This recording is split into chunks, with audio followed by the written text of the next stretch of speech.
Thank you for joining today's webinar, Technician to Project Manager, an Effective Transition Plan. This webinar was designed specifically for PSA Project Management Appreciation Month and is brought to you by the PSA Project Management Committee.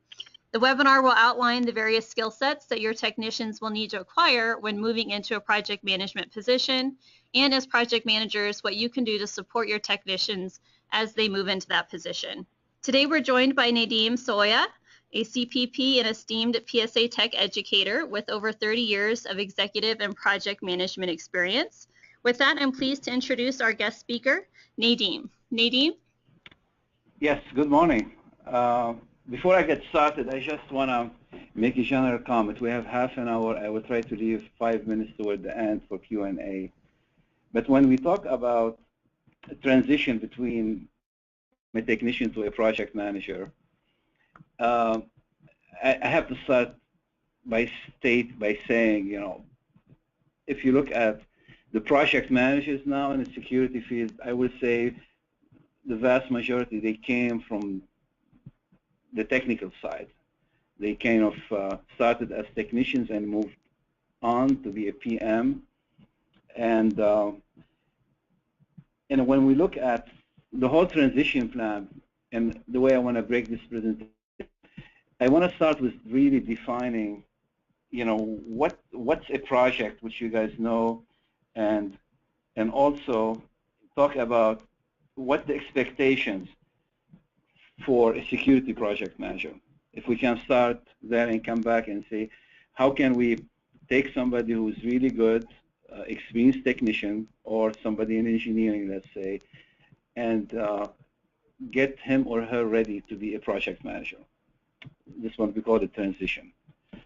So as a starting point, and I don't want this becoming a project management training course in a few minutes, but we have to say on the high level side. So what's a project, or what a role of project managers? As you all know, project consists of meeting the customer expectations. What does that mean? The customer is paying you a fee to deliver a product or a service, I would say. And usually to meet their expectations, you need to deliver what you promised. This is the scope part. It could be a sales proposal or response to a RFP or respond to a contract or with a GC or on a kind of project. So this is the first piece of your project scope.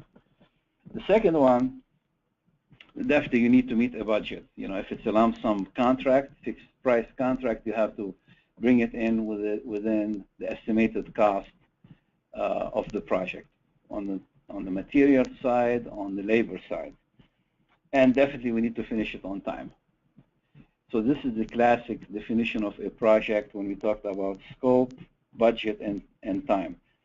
I like to add, and this is often missed, the cash flow. And there's a difference between the cash flow on the project and the budget. You can get the job done within your budget, but if you don't get paid in time, then this piece of the project is going to be a problem for you. Sorry. So if you are a project manager, and a lot of people, ask question about who really makes the best project manager. Technicians or engineers or highly technical people tend to not really be the best PMs, and we'll talk about this second. But I will look at the project as running a business. It's a balancing act between meeting the customer expectation, scope, so they'll accept it, they'll pay you, bring it on budget, and complete on time. Definitely the cash flow is a piece of it. So this is kind of a definition where we need to go and to be a project manager and managing projects. So let's talk a little bit about what are the challenges for a technician. First, technicians, like engineers, tend to be perfectionists. They like to take pride on their installation, their quality of installation. They like to go and say, look, I did this panel, look at perfect termination, perfect setup. And and this is a huge plus, but also could be a what I call a challenge, because you can go in and really do the best installation you can, and this is your job as a technician. But if you spend more hours on the project, right, or which will cost you time, you will get delayed or over budget, then the project fails. But this is the first challenge I see with technicians, is really focusing quite a bit on the quality of installation on one piece of the project, not to do the balancing act between cost, scope, and timeline. The other challenge I see often, and I'm dealing with this right now in my current job, but also been doing it for a long time, usually communications. As you know, project management is 80% communication and 20% technical.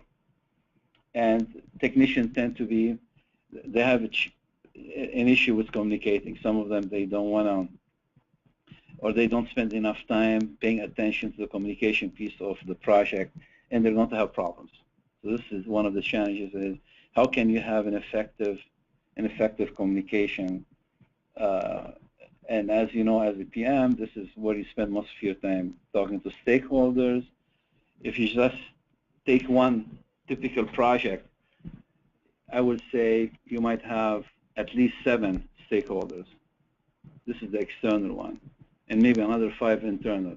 Take this times 10, you can imagine how much this piece of the project is important as far as letting the customer know what's going on, keep everybody informed, coordination, etc., etc.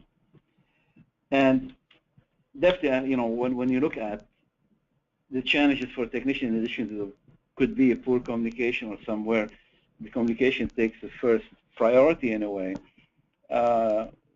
definitely we'll go back and talk about, okay, fine, I don't want to, call it gold plating, but some technicians tend to go in and do a really perfect job in installation, and then you look at the project, and from a management perspective, failed.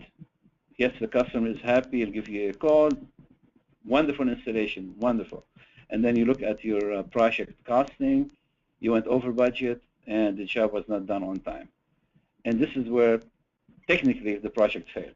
So you have to keep in mind, anytime you look at success of projects, it's not only one aspect, it's going to be the 3 aspect concern. So I want to start with this. Now, on the next slide, which I want to talk a little bit about, we call it technician's readiness. Some technicians could transfer pretty well to the role of PMs. Some, it's not as a smooth transition as it should be. And if you look at where you are right now, I know we're covering the whole areas. It's not only one region, but I am like in the San Francisco Bay Area, and maybe a few of our audience is from San Francisco. But we are, for example, in a construction boom. If I tell you we cannot keep technicians, we're losing technicians and project managers for the competition, and I can talk to everyone about this. It's becoming really, really, really insane as far as when you get to this construction boom, and you start looking at your workforce, and you say, well, you know what? Usually a technician or a PM it should be at this spot in their salary, but they're getting offered so much more money to move to different companies, and it's kind of part of the business cycle. So we are promoting, and I can say this, and I'm sure it will become maybe having the same challenges. We have to promote people who I feel are not quite ready yet. I don't want to call it a desperation, but this is becoming part of the pressure we have when there's so much work going on and customers want us to be on different places, which will create a little bit of a short-term challenge, and as far as promoting somebody quick to be a PM and not quite ready. And definitely we need to spend some time, from my perspective, what you need to do to really help somebody transition. It's easy to take somebody who's really can talk well, they have good communication skills, at least they can talk to the customer like them, and all of a sudden we say, here you are now, Joe, you are the project manager, and you own the project. And this is kind of what I want to spend a little bit more time in a few minutes about really what you need to do. But let's go back to this must-have.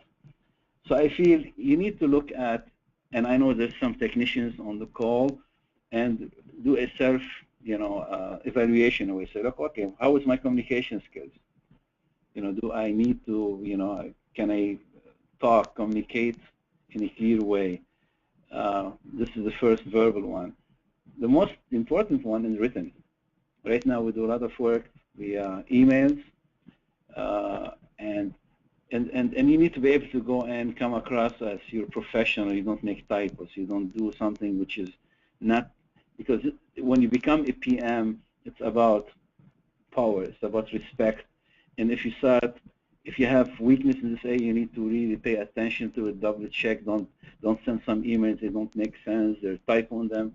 But this is a key requirement to be a PM, communication skills. The second one, which is as important, you really need to understand the big picture. When you look at a project, like I started this presentation, was you're really managing a business.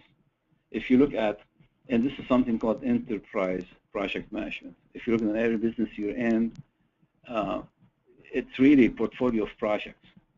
I don't know how many you have, but that doesn't matter. It's just running a business. So you have to keep this in mind. You have bills to pay. You have to balance it all out and deliver a product or a service and get paid for it at the end and be successful.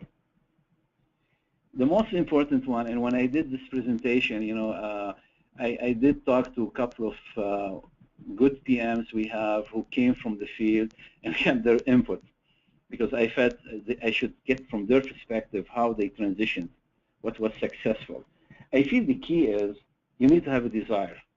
So I want to be a project manager. It's a different game. It's a different role you're going to play. But if you really don't have the desire and commitment to be a PM, then you're not going to be as successful. And you can tell.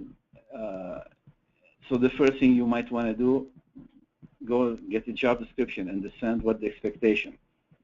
And we started on a high-level one, but we can go into more depth. This is the first step. Moving on, emotional intelligence, right? This is you hear it quite a bit. It's mainly and there's some tests for emotional intelligence, but really you need to have this maturity to know, because you're going to be facing with challenges all the time. You're going to be getting pressure, and as a technician, you might tend to do whatever it takes to keep the customer happy. My approach to this on the customer side, you rather have your customer respecting you, not liking you per se. Because what happens if you say, well, I want to keep the customer happy, which we all love to do, and a big slogan. One way is giving up the store. Whatever they want, just give it to them, right? That's one way. What's going to happen? It's going to cost you. A new project, when you are a PM, you look at the end, wonderful, you get this nice letter from the customer.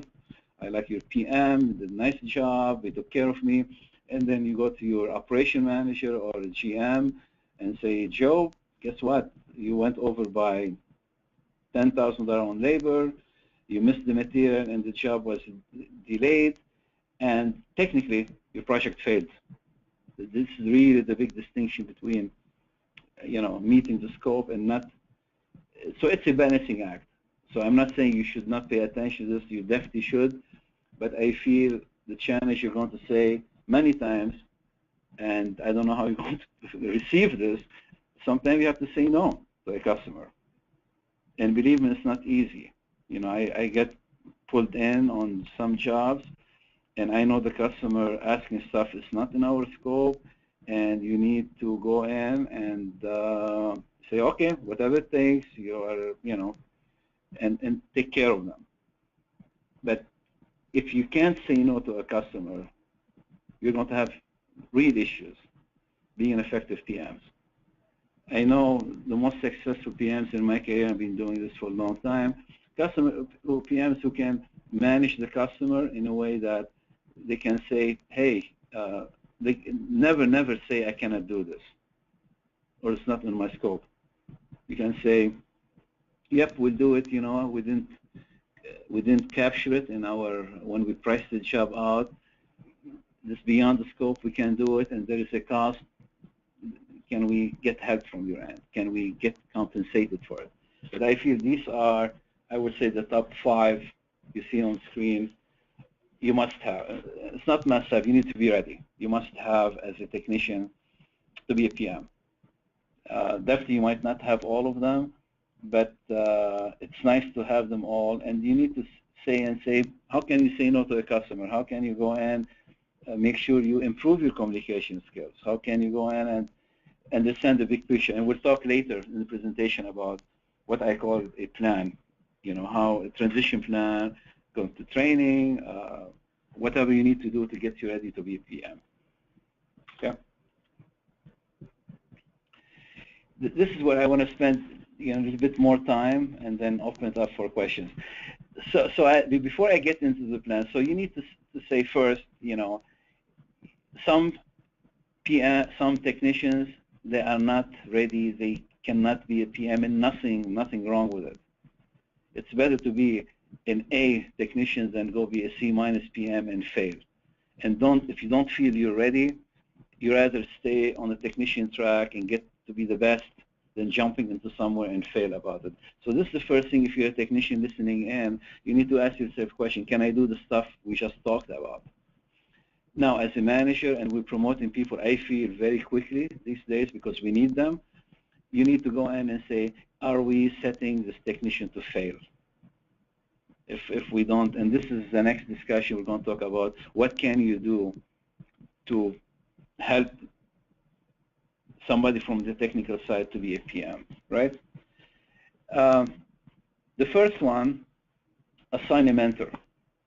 Go find a good, like what we do here. If we have a couple of technicians who became the best PMs, we try to assign to them. So you're going to go and spend some time with Joe, show him the ropes, show him, how you do this stuff, because this stuff you need to learn from a mentoring perspective versus coaching, right? But this is the key. Then go to basic project management training. Go get them to a professional structured training. PSA, I know we have training going on. Just even if you have to do one of these on YouTube, go in and get basic PM training courses. The big one for me is the financial training.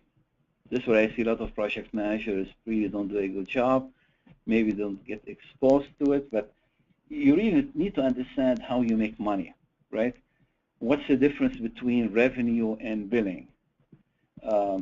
What's the difference between, what does it mean to have your technician utilized 85%? What's the burden rate, right?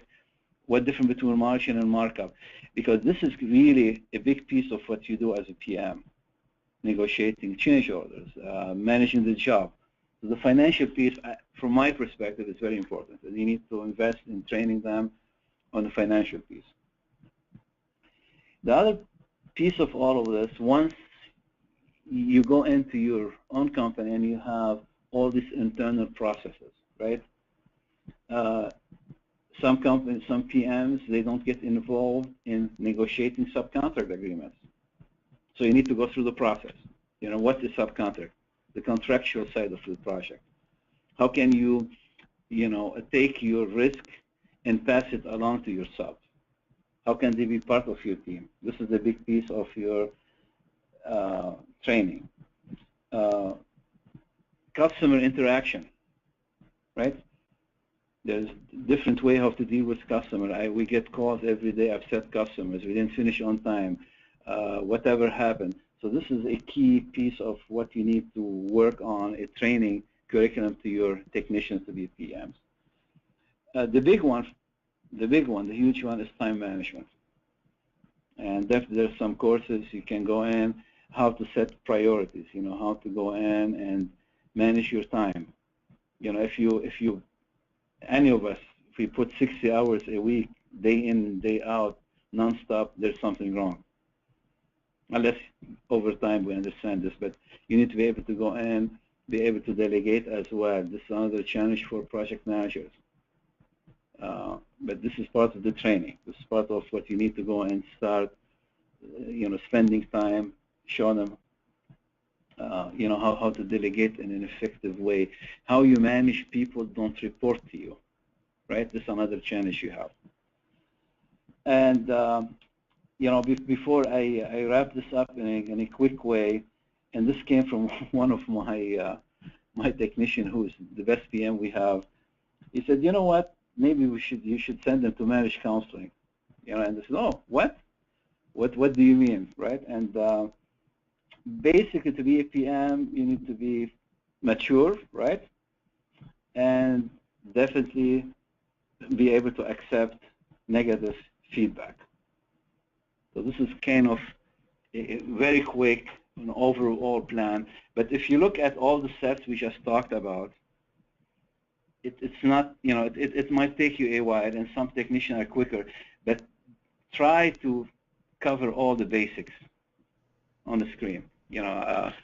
And I see many times we feel like technicians, they want to come in career path, and you need to be honest with them, because the last thing you want to do is take a very successful technicians, and put them on a PM position, and they'll quit or they get fired in 6 months. So go through the first steps. Are the technician ready, capable, or they have what it takes to be a PM? But it's not enough. You need to follow it, definitely, with a development plan, starting with mentoring, and the investment. I would look at this is going to be 2 weeks to 6 weeks of training spread out over a year and a half.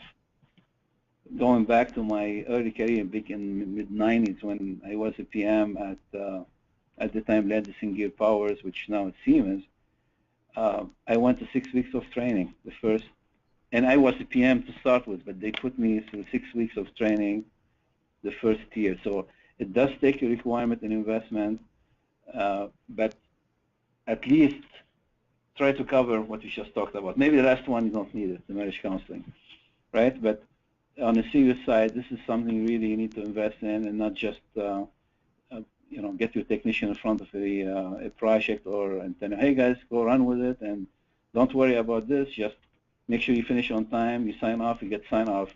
There's more to it than just the scope piece and getting accepted. They need to understand the financials. They need to really spend off time on the communication side. They need to run it like running a business.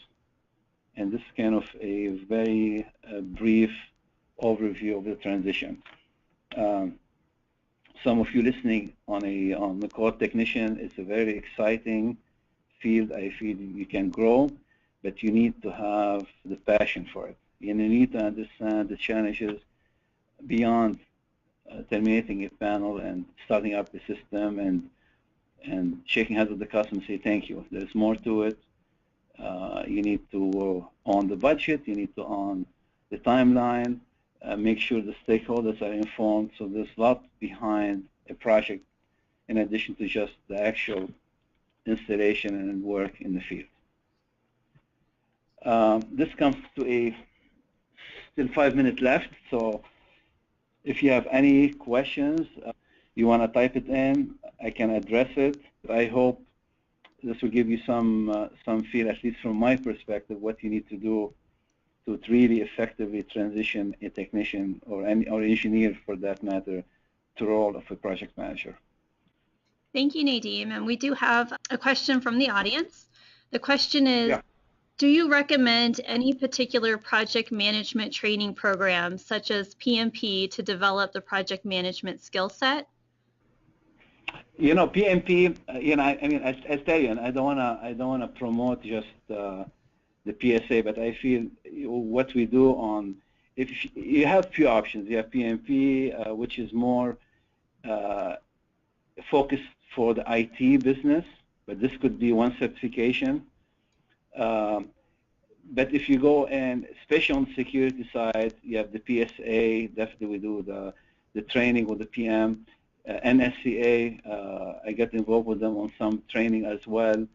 And definitely you can go and, the PMP for me is like an overkill to start, so start somewhere else and then you can move on to the PMP side. But this could be one option, and definitely it helps when you have your PMP credit next to your name.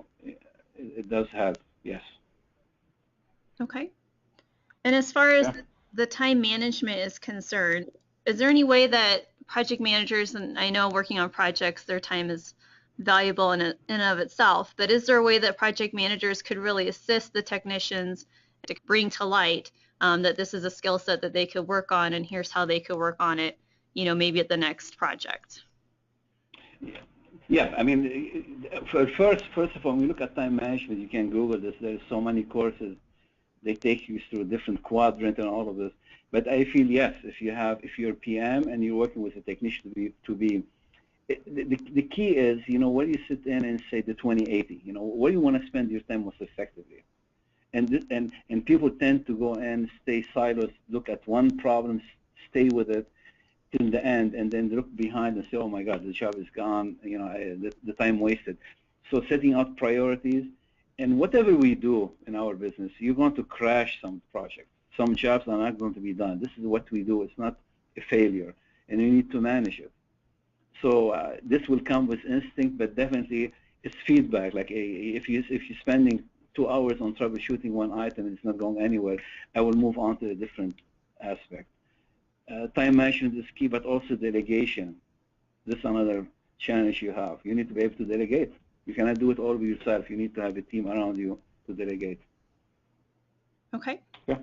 And then the last, I do want to be respectful of the time, so we'll make this the last question here. But someone did bring up the topic of being well organized. Is that just a skill set that's a given in this case, or are there any tips that you would recommend as far as helping them stay organized as well? It's a good point. I feel some of us are more organized than others, but you have some, like in my case, if you feel like, you know, when I do the training and some of maybe the audience attend my training, we started with the first thing you need to do in any project, get organized by creating a job binder, right? It forces you to get organized. But definitely this is a key piece. You need the information the right time, and the way I look at the project binder and putting tabs and just filing the information, and now we do it a lot electronically, that if you are the PM and you go on vacation or you go away and somebody want to take over, they should be able to find out what the job is within 10, 15 minutes. This kind of organization, you know, you need to have, and you have all kind of tools, reminders. You know, we all have weaknesses, but now technology is so nice. You can have all kind of reminders to keep you on track. But definitely, this is a huge piece of being a successful PM. Stay organized. Well, that's all the questions we have for today. Nadim, I really appreciate your time. Yes, we do have additional webinars and events going on for the rest of the month. This November, we do encourage you to check these out. Next week is focused on improving communications between your operations and sales teams. And for any owners on the call, just a reminder to submit your top project managers. We do have a grand prize giveaway at the end of the month. And if there's anything specific that the project management committee could work on that would really help you and your teams the most, by all means, let us know. Again, thank you so much for your time. And Nadim, we appreciate you sharing your expertise and tips with us today. Thank you. It was my pleasure.